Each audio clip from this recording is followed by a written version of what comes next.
दोस्तों नमस्कार, मैं अम्बेश पंत आप सबका एक बार फिर से कोटद्वार से स्वागत करता हूं। आज मैं पहुंचा हूं कोटद्वार के झंडी चौड़ में और मेरे साथ में आप देख रहे होंगे अरुण नेगी जी हैं। आप गढ़वाल राइफल जो ग्रुप है हमारी सेना का एक अंग है, उसके आप फुटबॉल कोच हैं और मेरी आपसे मुलाकात हिमालयन कप जो फुटबॉल टूर्नामेंट हुआ था कोटद्वार में पिछले महीने, उसमें मुलाकात हुई थी। बड़ा बेहतर कोचिंग आप वहाँ पे करवा रहे थे। उस मैच को मैंने पूरे बारीकी से देखा और मैंने प्रॉमिस किया था कि मैं आपके पास एक बार अलग से आपके साथ साक्षात्कार के लिए आऊँगा। नेगी जी, आपका बहुत बहुत स्वागत है हमारे साथ में। धन्यवाद आप सर। थोड़ा सा मुझे आप बताएं कि फुटबॉल का जो करियर रहा, आप इंडियन आर्मी में पहले गए, उसके बाद फुटबॉल का करियर कैसे आपने शुरू किया? सर मैं 4 अप्रैल 1999 को भारतीय सेना में गया और उसके बाद अंडर 21 की हमारी नेशनल के लिए जो टीम क्लोज हुई थी, तो उसमें मुझे जाने का मौका मिला। तो जो अगर मैं कहूँ कि मेरी फुटबॉल जो फुटबॉल की मैंने बारीकियाँ सीखी, तो उसकी शुरुआत मेरी वहीं से हुई थी। तो जो लखनऊ में टीम क्लोज थी, उसके बाद मुझे कोचिंग मिलती रही, अच्छी कोचिंग मिलती रही और फिर मुझे मौका मिला 2002-3 में हमारी जो भारतीय सेना की सर्वोच्च टीम है आर्मी ग्रीन में जाने का। और उसके बाद मैं सभी कमांड की तकरीबन सेंट्रल कमांड और eastern command, south west command, western command सभी टीमों से मैंने आर्मी चैम्पियनशिप में प्रतिभाग किया। जी। तो और फुटबॉल मेरा धीरे धीरे डेवलप होता रहा और उसके बाद डेवलप होते होते सर मुझे मौका मिला अपनी रेजिमेंट के लिए खेलने का। तो मैं अपनी रेजिमेंट की फुटबॉल टीम का भी एक अहम पार्ट रहा हूँ और एज अ कैप्टन मैं 3 साल उसमें लगातार अपनी सेवाएं दी हैं। जी। बात की जाए अगर फुटबॉल के साथ में एज ए फुटबॉल कोच क्या क्या उपलब्धियां रही या किस किस तरह से इसमें तैयारी करनी होती है? अगर कोर्सेज की बात की जाए तो थोड़ा सा आप उस पर भी बताएं कि आपने कौन कौन से कोर्सेज हैं इसके लिए किए। सर सबसे पहले कोच बनने के लिए जो हमें जो कुछ चीज़ें हैं, जैसे कि जो हमारे पटियाला में जो है Netaji Subhash national institute of sports, वहाँ से कोचिंग का डिप्लोमा मिलता है एक, और दूसरा हमारा ग्वालियर में है LNIPU करके। तो इनके लिए शर्तें ये हैं कि सबसे पहले जो भी प्लेयर्स है उसको नेशनल खेला हुआ होना चाहिए और दूसरा उसे ग्रेजुएशन कंप्लीट होना चाहिए। जी। तो मैं जब आर्मी में गया था, तो आर्मी में मैं 10th क्लियर करके गया था, तो मुझे वहाँ पे जाके पता चला था कि कोचिंग के लिए मुझे ग्रेजुएशन करना पड़ेगा। तो फिर मैंने आर्मी में ही रहते हुए अपना PG कंप्लीट किया और नेशनल खेला मैंने। और नेशनल खेलने के बाद मैंने सबसे पहले मैंने NIS किया। उसके बाद फिर प्रोफेशनल कोर्स में आया। तो प्रोफेशनल कोर्स में हमारा ऑल इंडिया फुटबॉल फेडरेशन है, जो हमारा इंडिया का गवर्निंग बॉडी है जी। फुटबॉल का, उससे मैंने D लाइसेंस किया। उसके बाद मैंने C लाइसेंस किया, जो कि हमारा AFC होता है, एशियन फुटबॉल कॉन्फेडरेशन, उसके अंडर में किया। और प्लेयर स्काउटिंग का किया, प्लेयर का साइकोलॉजी का कोर्स किया, डिप्लोमा किया मैंने हाइजीन इम्प्लीमेशन का, फिर ऑनलाइन कोर्स है फीफा का। जी। और स्पोर्ट्स मेडिसिन का किया मैंने ऑनलाइन, वो भी फीफा के अंडर में किया। तो इसी प्रकार से मैंने काफ़ी कोर्सेज किए। तो एक एजुकेट कोच होने के लिए हमें इन सारी चीज़ों की काफ़ी आवश्यकता पड़ती है, क्योंकि ग्राउंड जो हमारा गेम है, आप देखोगे हमारा गेम बॉडी कांटेक्ट गेम है। तो कभी भी हमारे किसी भी प्लेयर को, ऐसा नहीं कि मेरी टीम के प्लेयर को, अदर दूसरे टीम के प्लेयर को भी फर्स्ट एड की ज़रूरत कभी भी पड़ सकती है। जी।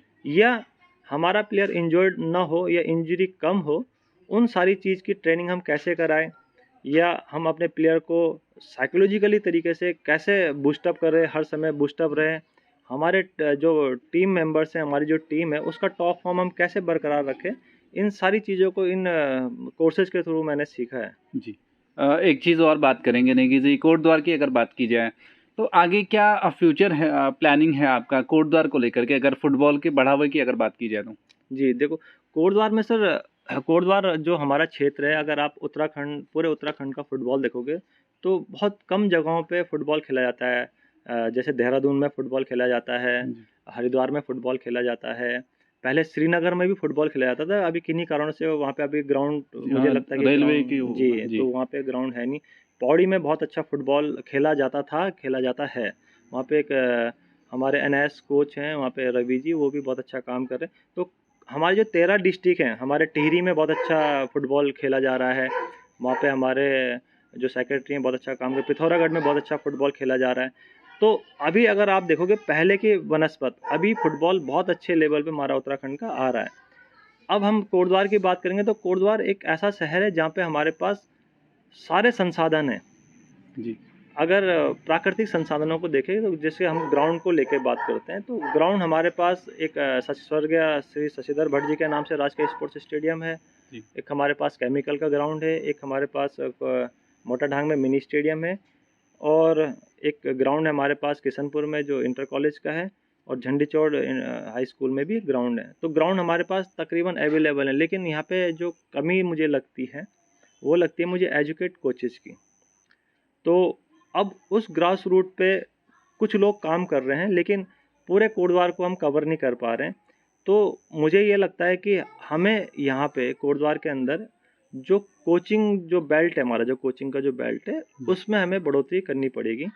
तो वो बढ़ोतरी हमें एजुकेट कोच तब मिल पाएंगे जैसे हम लोग जैसे प्रोफेशनल कोर्स मैंने आपको बताया था, डी लाइसेंस करें, सी लाइसेंस करें और एनआईएस करें बच्चे, तो हमारे पास एजुकेट कोच होंगे। तो उसके बाद ग्रास रूट पे बहुत और भी अच्छे तरीके से अभी जो काम चल रहा है उसको हम और फाइन तरीके से कर सकते हैं। यानी मैं ये मान के चलूँ कि अगर यहाँ पे फुटबॉल को बेहतर तरीके से बढ़ावा देना है तो कहीं ना कहीं एक अच्छा प्लेयर निकालने से पहले हमें एक अच्छे कोच यहाँ पे डेवलप करने पड़ेंगे। आगे अगर कोटद्वार की बात की जाए, या आप जब आर्मी में अभी कार्यरत हैं, आर्मी से सेवानिवृत्ति के बाद कुछ कोटद्वार के लिए कुछ प्लानिंग आपके दिमाग में? जी, अभी सर जैसे मैंने भाबर क्षेत्र की जनता को जो हमारे भाबर पार्षद संघ है, मैंने इनसे भी बात की थी जी। तो उनका भी मुझे बहुत पॉजिटिव रिजल्ट निकाल के दिया उन्होंने कि मैंने उनको एक उनसे सहमति मांगी थी कि हम क्यों ना हम लोग जो भाबर जो एरिया है, क्योंकि सर आप देखोगे तो एक स्टेडियम हमारे पास कोटद्वार में है जो कि गाड़ी घाट में स्थित है, और जो हमारा भाबर का बच्चा है मीन्स के जो झंडीचौड़, सिगड्डी, लोकमणिपुर, गुल्लर झाला, हल्दू खाता, कलाल घाटी, ये सारे जो क्षेत्र हैं, मगनपुर, ये जितने क्षेत्र हैं, तो यहाँ से हमारे ग्रामीण बच्चे के लिए काफ़ी दूर पड़ता है वहाँ।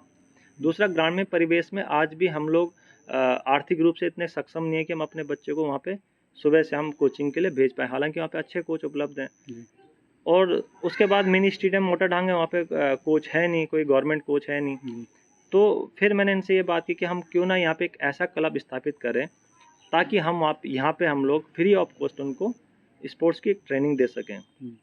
तो यहाँ पे मैंने फिर एनालाइज विश्लेषण किया कि हमारे पास यहाँ पे तकरीबन सभी प्रकार के कोच भी उपलब्ध हैं। जैसे फुटबॉल का मैंने पर्टिकुलर कोच हूँ, तो बाकी जो बच्चे जो नेशनल खेले हुए तो उनको मैं एक ट्रेनिंग देके मैं बता सकता हूँ कि हम कैसे ग्रास रूट पे काम कर सकते हैं।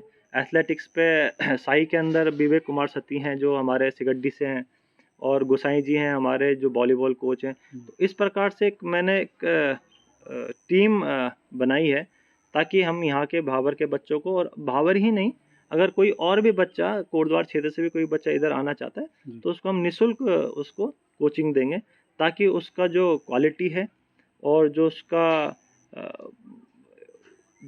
उसका परफॉर्मेंस है वो कहीं किसी भी क्षेत्र में उसका कम ना हो, ताकि वो आगे जाके अपने आप को एक अच्छे प्लेयर के रूप में डेवलप कर सके और कोटद्वार राज्य और देश का नाम ऊंचा कर सके। चलिए, बहुत बहुत धन्यवाद हमारे साथ में बात करने के लिए। तो ये मेरे साथ में अरुण नेगी जी थे जो एक फुटबॉल कोच हैं, गढ़वाल राइफल जो यूनिट है भारतीय सेना की। और ये ऐसा अमूमन कम देखा जाता है कि जो सेना में कार्यरत लोग होते हैं वो सोशली भी इतना एक्टिव होते हैं, साथ साथ में वो मैनेजमेंट बहुत बढ़िया देख रहे हैं। तो कहीं ना कहीं नेगी जी एक ऑलराउंडर में कह सकता हूँ, एक कोच हैं, एक अच्छे मैनेजमेंट देखते हैं, साथ साथ में मैनेजमेंट के साथ साथ में एक सोशली एक अच्छा कनेक्ट उनका है। तो निश्चित तौर पे इसका लाभ पूरे कोटद्वार के साथ साथ में पूरे उत्तराखंड को मिलने वाला है। आगामी जो भविष्य होगा फुटबॉल की अगर बात की जाए उत्तराखंड की, तो एक सुनहरा भविष्य होने का है, ऐसी उम्मीद की जाती है।